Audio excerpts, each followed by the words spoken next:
Hi, everybody. Lena Rodriguez coming to you from Australia in the future. No wonder I'm a bit tired, all that time travel. So, today I'm trying to answer a few of your questions. I'll get through as many as I can. I can't get to all of them. So, I tried to choose the ones that more than one person asked. And one of those was about these new J6 hearings that are coming up. And apparently you guys were saying they're concentrating on, well, they've got so much going on, but one of the areas is, what was it? The Arizona fake electors, juicy, but also Roger Stone, because there are texts that indicate his connection with the extremists. And so if they can tie Roger Stone representing the White House and the extremists, it's a really serious development. So we're going to have a look at Roger Stone. Before I start, have you been following the protests in Iran over the wearing of the hijab? Have taken off big time in over 90 cities and towns across Iran. And the grandmothers, bless, the grandmothers are joining their granddaughters because the grandmothers knew freedom, right? And they lost their freedom in 1979. So they remember. And women are publicly cutting their hair and so on. So they are so brave. Golden light over those protesters. But meanwhile, going back to the filth and slime and having a look at Stone.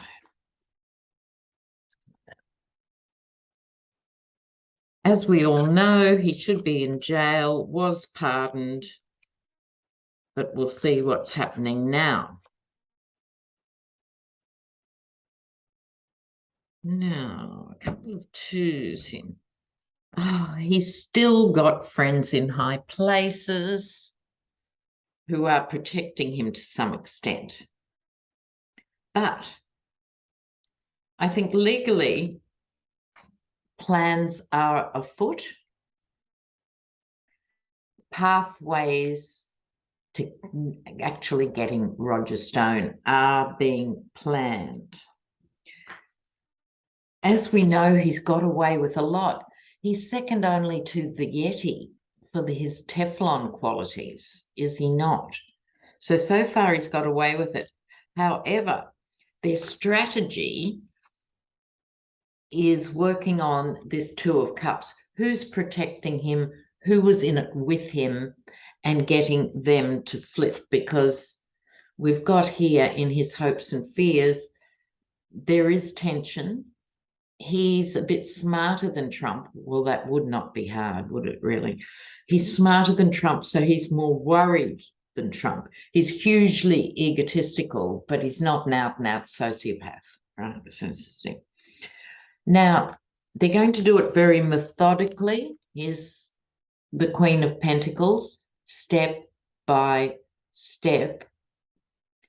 They really want to nail this guy.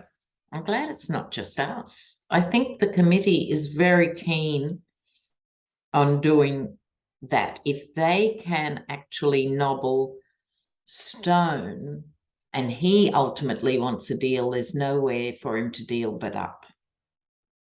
And he was like high up. So let me just pull another couple of cards from my little Italian oracles. Italy's just voted to go to the right. Oh, it's all right. In 2 years, they'll vote to go back to the left. But it's the same stuff, right? It's exactly the same stuff. Immigrants are taking our jobs, and it's all the same people behind it. Okay, back to Roger Stone for a minute. A couple of extra cards, please. Okay. Oh, the White House crying. Crying like a proud boy. I think Roger Stone, don't be fooled if you see him on television all bluff and bluster. He's scared because he's had that mini taste of jail. He actually knows what it feels like. That's why it's cutting him. Interesting. Okay, now, preparing for our next question. But did you see Alex Jones in yet another case about lying about Sandy Hook, which is one of the cruelest things I think I've heard in my lifetime. It really is standalone, sadistic, refusing to apologise. What is wrong with these guys? Do you really need to destroy those families to make yourself feel good, to make a few more bucks? Is that where you get your jollies? Appalling. Oh, shudder. All right. Now the next one. Oh, yes. Maggie Haberman, who writes for the New York Times, I think. And she quoted Trump saying, I have to get it right, saying that Trump saying DeSantis was fat, phony, and whiny. What mirror was he looking in when he came up with those three adjectives? Yes, there's sort of adjectives a 10-year-old would use. Yes, that's a given. Fat, phony, and whiny. Self-description, perfect. You know, astounding. Okay, but, and I've been looking forward to this, as you know, regular viewers, the DeSantis-Trump head-to-head that has to happen at some point for the GOP nomination for 2024. I think Trump's going to do all the work we need to bring out all the dirt on DeSantis, who is now, let's face it, more of a threat than the Yeti is. But DeSantis has, look, a lot of problems. He's up to his Pierce nipples in the immigration stuff, which has backfired spectacularly. It has totally backfired on him, the immigrant thing, in every way. I love that. That reminds me, Mike Tyson famously said, everyone's got a plan until they're punched in the face. And, you know, Mike, you might have had something there. And this immigration stuff is backfiring because he's got to explain how he used taxpayers' money to pay for a plane who were a private company called Bertel Systems, 1.5 million to do this, which is just an illegal act, if nothing else. So DeSantis, then his don't say gay thing is going down like a lead balloon, failing to deal with anything. And I said 2 or 3 months ago, Charlie Crist, the opposition, has a very good chance against DeSantis, and I'm feeling quite positive. Let's have a look. DeSantis and Crist keep updating this. So DeSantis. The advantage Crist has, I think, is ex-Republican turned Democrat. Now, Republicans don't like that, obviously, but at the same time, he knows how to talk to them, right? Now, please don't write to me about any evil business dealings of his. So, I'm sure. Look, you know, you don't get to be the governor of anywhere without having a few fingers in a few, maybe inappropriate pies, etc.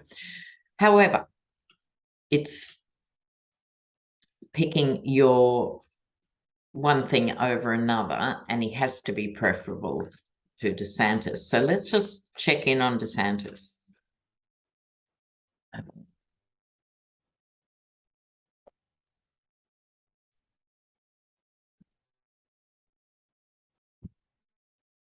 Oh dear, poor pet. Now, here, his first card is the Eight of Swords.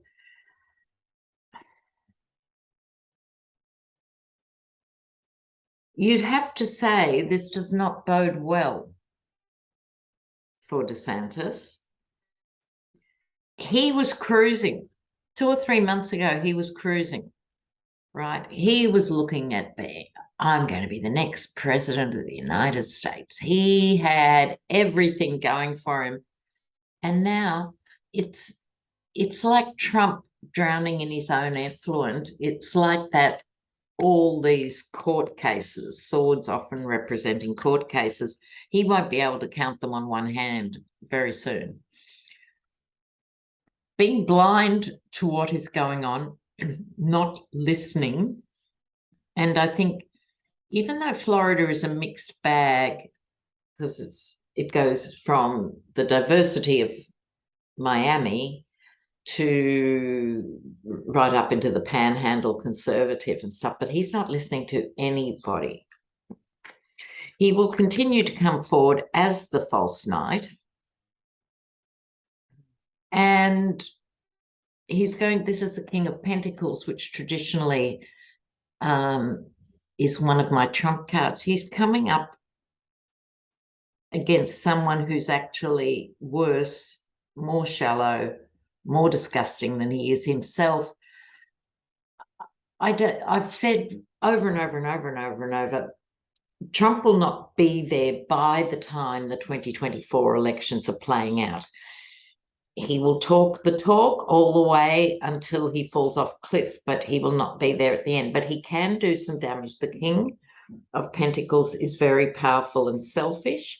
It could speak to either man, but I think it's DeSantis hitting up against Trump here.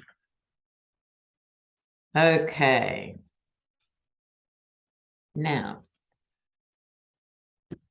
before I get to China, let me just give the cards a good mix-up. These are, of course, the One World Tarot cards designed by myself and Sienna Rose. And I'd like to give a shout out here to Alexandra, who was our artiste. So thank you, Alexandra. Okay, now they're coming out. They're officially launched on the 4th of October, but I'll talk more at the end about the tarot party. So many of your favorite readers are going to be turning up for the tarot party, but I'll talk about that at the end. Stay focused, Lena. All right.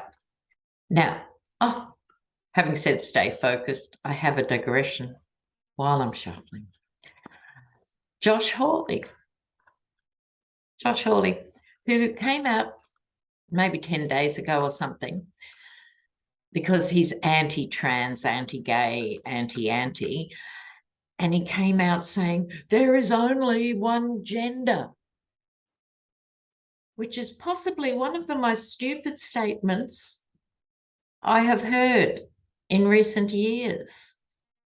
And he's not backing away from it. I don't think he understands what gender is in any form. Yeah. I mean, I'm sorry, if you are going to be an elected official, you should have to demonstrate you have a brain bigger than a goldfish. I mean, really. So he's going screaming. What is he actually advocating? That everyone should just be one gender and from there be gender fluid. He's arguing against himself. It's about the most maniacal thing I have heard in a very long time. Unless, of course, he means that there's only one gender that matters, and that would be those of us with a penis and the Y chromosome. Is that what he intended? But he's not backing away. My goodness. Okay, now quite a few of you have written saying it's all over social media that the head of China, Xi Jinping, is under house arrest and there's a coup underway. Now, China is our biggest trading partner in Australia, so we have a lot of China watchers and think, I haven't seen this in any real news at all. Excuse me, at all. So I don't think that's the case. But There are stirrings in China at the moment for a few reasons. One is Xi Jinping is coming up for election. I love that word. It means different things in different places, meaning all the Communist Party heavyweights will vote for him for another 5 years. That's what an election means. Having said that, he's clamping down on corruption, and he has 6 of them in jail, corrupt party officials. 2 of them have been sentenced to death. I'm very opposed to the death penalty for a whole range of reasons, and 4 to life imprisonment. That has to mean, given that you could safely assume there are more than 6 corrupt people in China, I think we can assume that, that he's not that popular at the moment in the higher echelons. The other thing he's dealing with, of course, is the Chinese economy that was going gangbusters. 13% growth, annual growth, 13% bigger each year. That's huge. And then boom, hit the wall. This was happening before COVID. COVID just really put a nail in the coffin. So he's under real pressure. So let's have a look what's happening with Xi Jinping. He actually did his postgraduate studies in Australia. Xi Jinping. What do we need to know? Xi Jinping.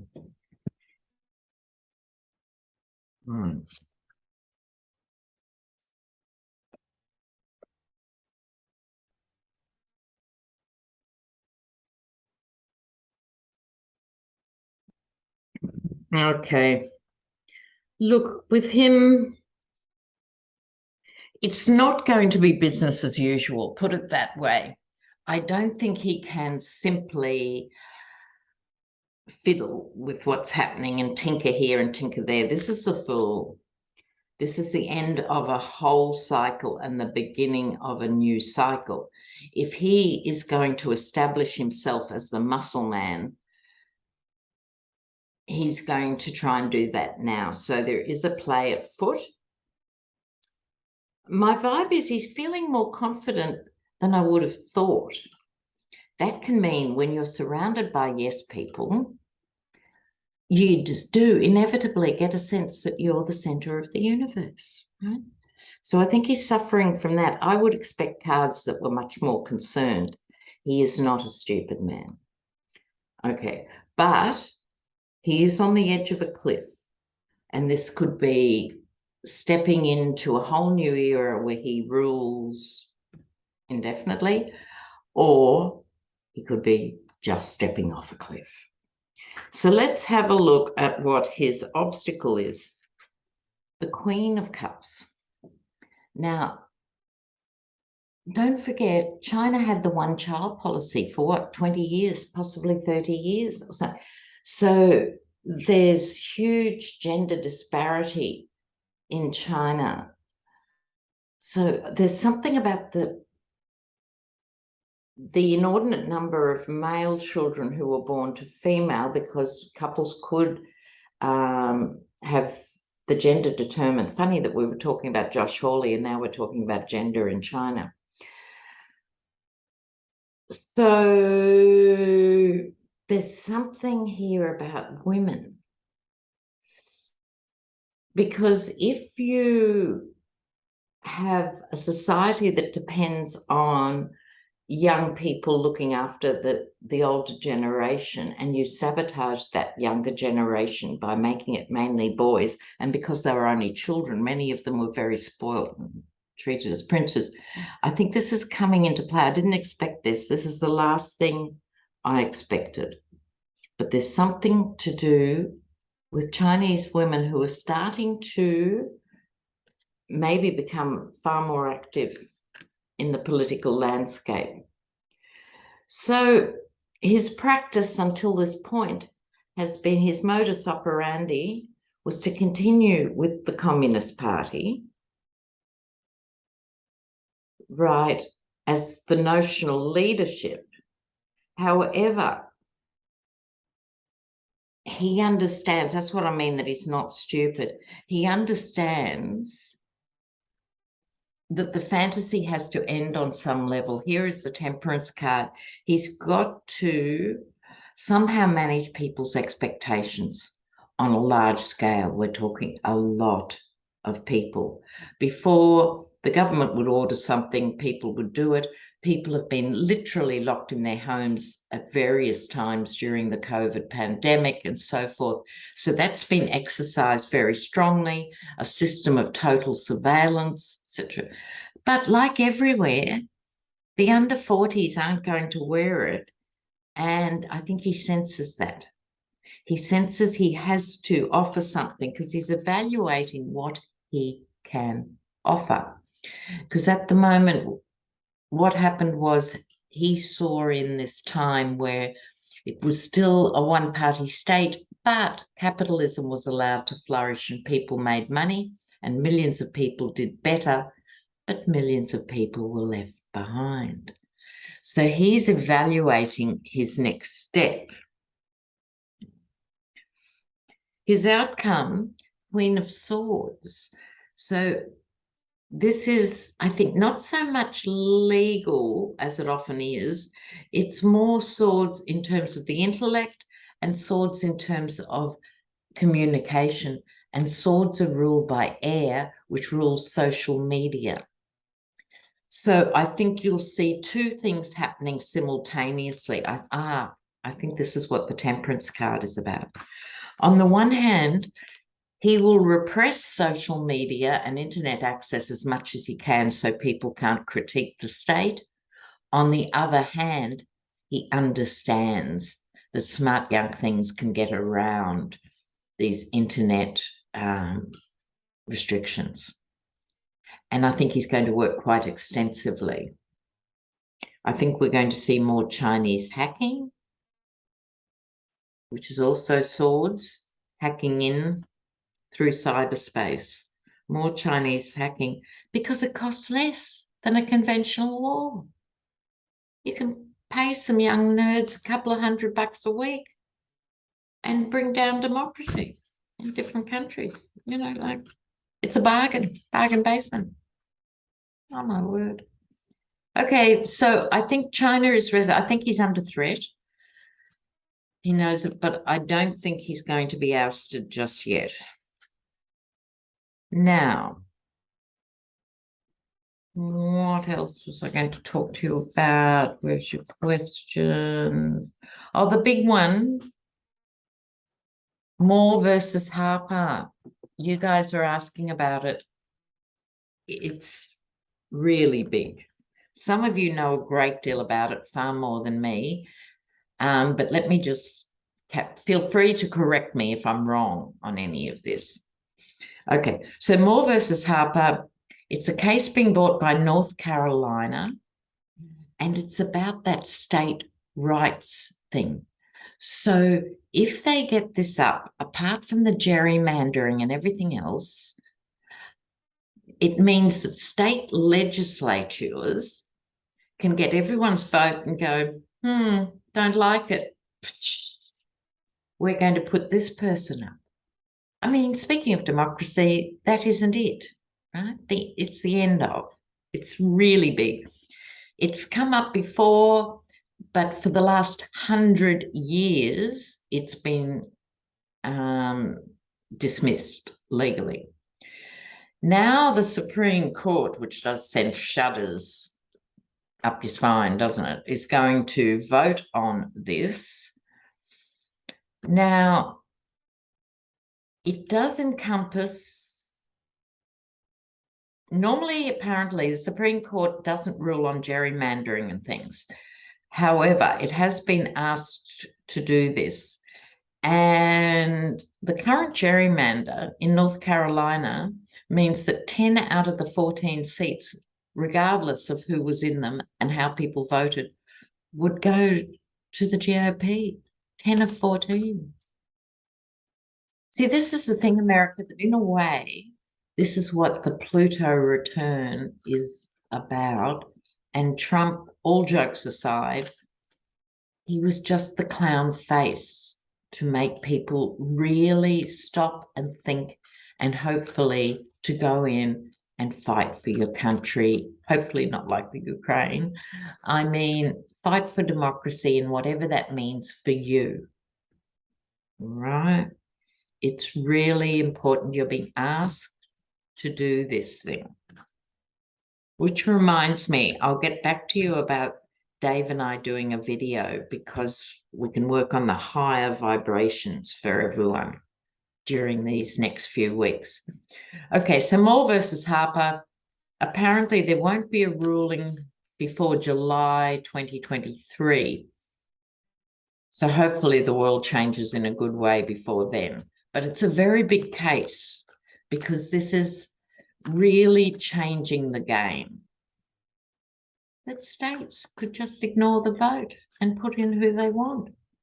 It's scandalous that it's even got this far. It's scandalous. It's breathtaking. So Moore versus Harper. What will happen with Moore versus Harper?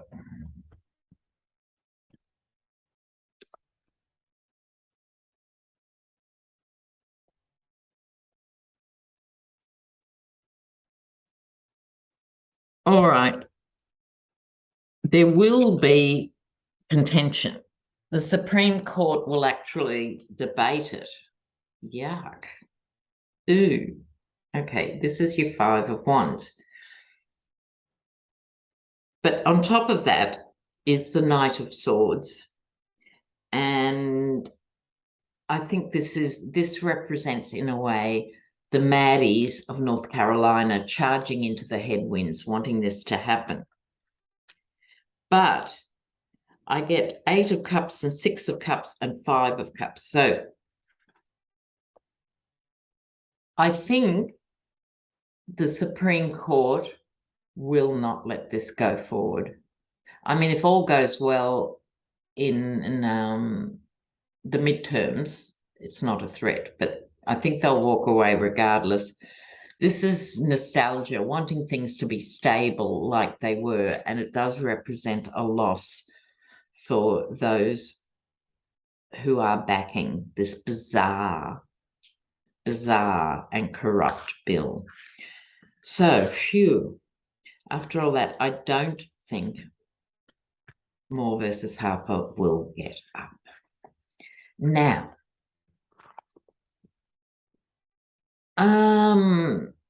yes, a lot of you wrote in about Leonard Leo. He's the bag man for the Federalist Society. I don't think I'll actually read on him, because I read on the Federalist Society itself very recently. But who would call their child Leonard Leo? Leo. I'd imagine he's got a bit of an ego. All right, so what I want to say, several things, my darlings.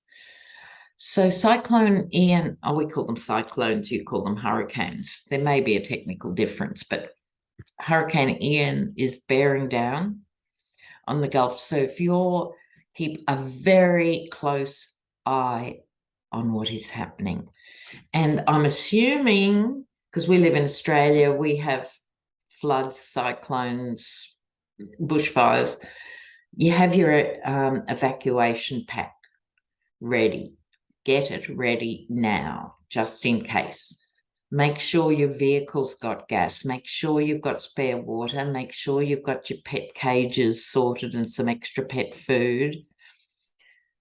Your favourite pillows in the car, I always insist on taking. And your birth certificate. In your case, your social security thing. You can actually make do with those things. The rest will follow, but look, stay safe. It's really, really important now.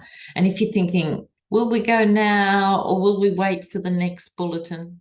Go now. I don't mean now when you see this video. I mean when your instincts say, should we do it now or later? Go. Go. Now, in other exciting developments, it's only next week that we have the launch of these cards. What does that mean for you?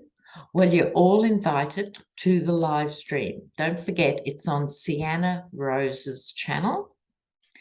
And you can go in even now, I think it's already up, and you go to the community page, and we're giving away 4 decks and books, one every half hour during the live stream.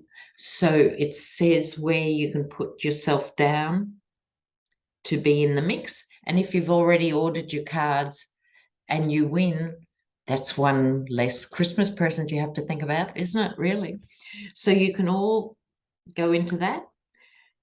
Questions, we want lots of questions, please. Bearing in mind, we want a party atmosphere, not political questions. So anything to do with anything else in life, in the universe, there's another thing under the community page.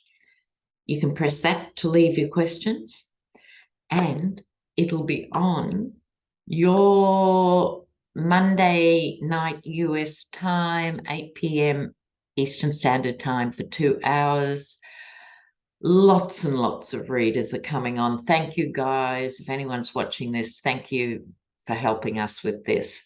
So it'll be fun. And you can go in now and put your non-political questions, and you can go into the draw for the cards. How good is that? Okay, see you next time. Bye.